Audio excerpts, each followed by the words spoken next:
stick with us, because over the next few years, we're going to develop into a company that's going to be to the travel experience what Starbucks is to the coffee experience.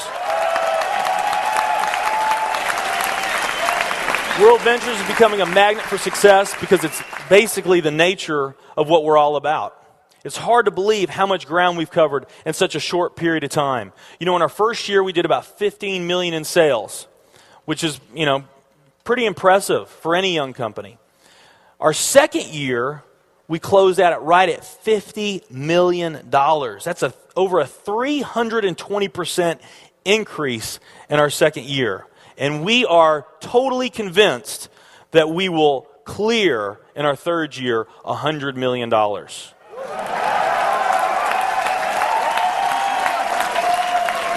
that's only our third year.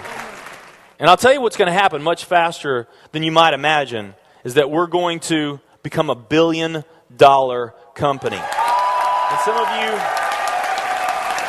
of you, especially the people newer to our company, you might find that hard to believe, or you think, it's pretty outrageous goal. If you've really taken the time and you've studied companies that have achieved that level of success, what you found is that it's rare that a company that invents a brand new product or introduces into a brand new product segment has that type of success. It does happen, but it's rare. What's more common, where you see these companies that achieve this mega success, it's companies that enter an industry that's already very, very large, also very competitive. They do something just a little bit different, and they carve out a small little piece of a really big pie, and with that small little piece, they become over $1 billion a year company. A great example of that is Cheesecake Factory. I mean, we all know how competitive and how big the restaurant business is. And Cheesecake Factory, they're not doing something that much different than everybody else. They're doing things just a little bit different.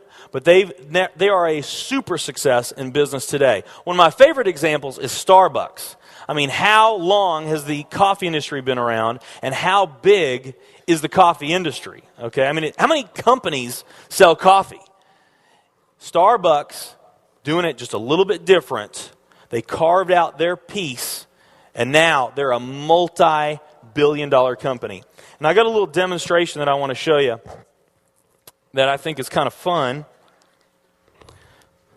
The coffee industry is $100 billion. So $100 billion every year is spent around the world on coffee.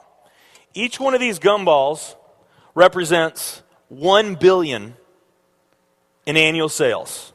There's 100 gumballs in here. This is the coffee industry.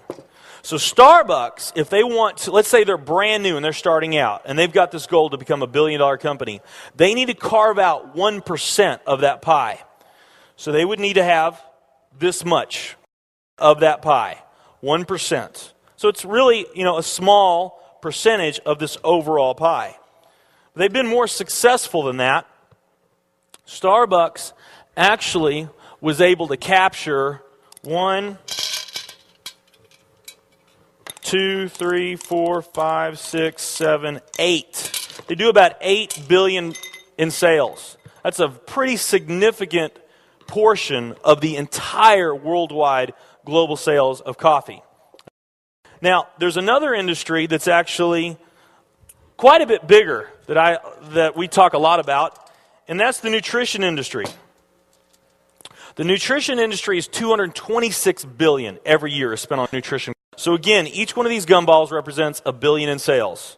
So here's the coffee industry, here's the nutrition industry. Now, let's talk about, and by the way, you may not know this or not, but over half of all the network marketing companies on the planet today, they're nutrition companies. Now let's talk about the travel industry.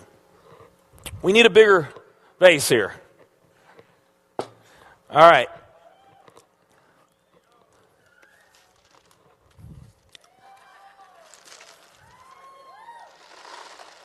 Here's the travel industry.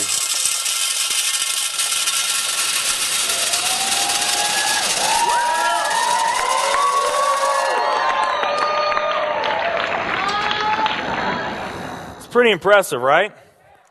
Well, it doesn't stop there.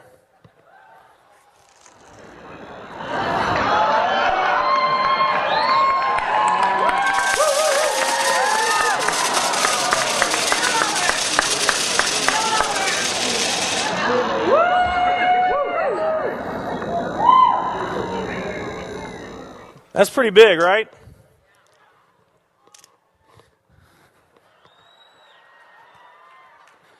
There's more.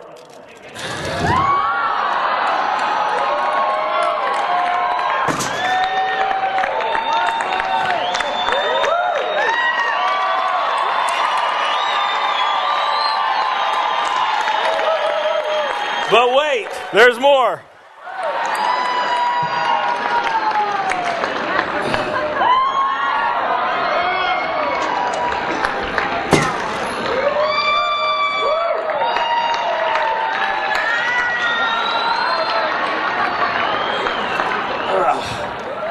Getting my workout in.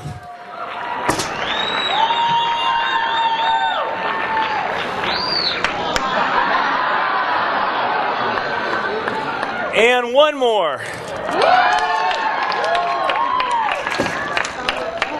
All right. So here's coffee. Here's nutrition, the entire nutrition industry. Here's travel.